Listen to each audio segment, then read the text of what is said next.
taifa la kesho. Mheshimiwa Waziri, swala la mitandao, haki za watoto kwenye mitandao. Kuna watu wanapiga picha bila hata kuziba nyuso za wale watoto, kwa sababu sheria hiyo ipo. Huwezi kumexpose mtoto kwenye mtandao, hata kama unataka apewe matibabu, hata kama unataka asaidiwe, ni lazima ufiche sura yake kwa faida yake na kwa ulinzi wake na usalama wake. Ninaomba mheshimiwa, kwa picha kama hizo zitolee matamko. Tumekuambia toka asubuhi utoe matamko. Uwe tu mama matamko, tunakuruhusu kabisa, kwa sababu mwisho wa siku tunahitaji usalama wa watoto. Lakini pamoja na hayo, kuna cyber crime na bullying katika mitandao. Mheshimiwa, hili swala sio swala la Mama Samia kwa sababu ni rais wa Tanzania. Ni swala la haki ya mwanamke kulindwa. Leo hii tunaenda kwenye uchaguzi. Tulitunga sheria hapa Mheshimiwa Waziri kwamba tunahitaji kulinda haki ya mwanamke. Leo hii unawezaje mwanamke mwenzetu kamtukana mwanamke mwingine? Hii haitakubalika Mheshimiwa Waziri. Na hili swala wala sio swala la kisiasa, ni swala la hifadhi na hadhi ya mwanamke anayotakiwa kulindwa nayo. Mheshimiwa Waziri, wanawake wenzetu wengi. Wafikiria kama rais anaweza kafanywa vile. Nini mtu wa kawaida anashindwaje kufanywa hivyo? Anafanywa vitu vibaya, anaweza kafanywa masuala ya ngono yakarushwa kwenye mtandao. Na hao wanaume wanaofanya hivyo wapo, lakini pia wanaotukana kwenye mitandao wapo.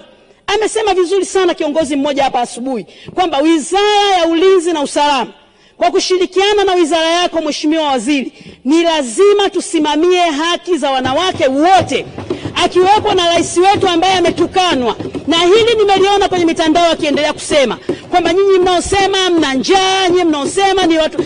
Swala la njaa lipo katika haki na staha ya mwanamke yoyote katika taifa hili. Tunaomba tulindwe kama wanawake, lakini mwisho wa siku Mheshimiwa Waziri, tusipokuwa wakali, tutajenga taifa ambalo kitu kikifanyika kidogo tu unarushwa kwenye mtandao. Kitu kikikosewa kidogo tu unarushwa kwenye mtandao. Tunaomba sheria zichukue mkondo wake kwa kulinda hadhi ya mwanamke yoyote anaosemwa vibaya kwenye mtandao. Hata kama umegombana na mume wako, hana mamlaka ya kurusha chochote kwamba huyu mwanamke nimemwacha kwenye mtandao. Tunahitaji privacy ya ndoa, tunahitaji privacy ya wanawake, kwa sababu tunajua mwanamke akilindwa taifa linaendelea. Mheshimiwa Waziri, tumezungumzia mambo mengi sana. Mimi mwaka jana nilizungumzia swala la omba. Hasa wale wazee wanaotembea na vijana wadogo. Muda wa saa za shule, mzee ameshika fimbo na anavutwa na mtoto wa darasa la 2 au la 3 au la 4 kwenda kuomba kwenye mabaa. Mheshimiwa Waziri, ninakuomba watoto hawa na wazazi hawa wapigwe marufuku, na tutoe tamko kabisa. Hakuna kutoa fedha kwa mzee huyu, kwa sababu zile fedha zimsaidii yule mtoto. Hiyo ni biashara ya yule mzee. Watoto hawa wana future yao ya kesho. Leo hii saa 7 mchana unatembea na mtoto baa, unaenda kuomba fedha. Huyu mtoto atasoma lini?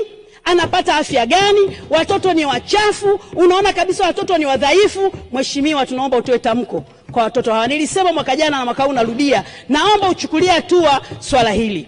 Baada ya kusema haya, Mheshimiwa Waziri, tunaomba kabisa simamia nafasi yako kama waziri. Tuko nyuma yako kuhakikisha haki ya mtoto wa kike pamoja na wanawake wa viongozi, wanawake wa kawaida, inalindwa sawasawa na sheria na kanuni la taifa hili. Baada ya kusema haya, naunga hoja katika bajeti hii. Asante. Asante. Waheshimiwa wabunge, wakati tunaendelea, naomba tutambue uwepo wa mgeni wa Mheshimiwa Daktari Dorothy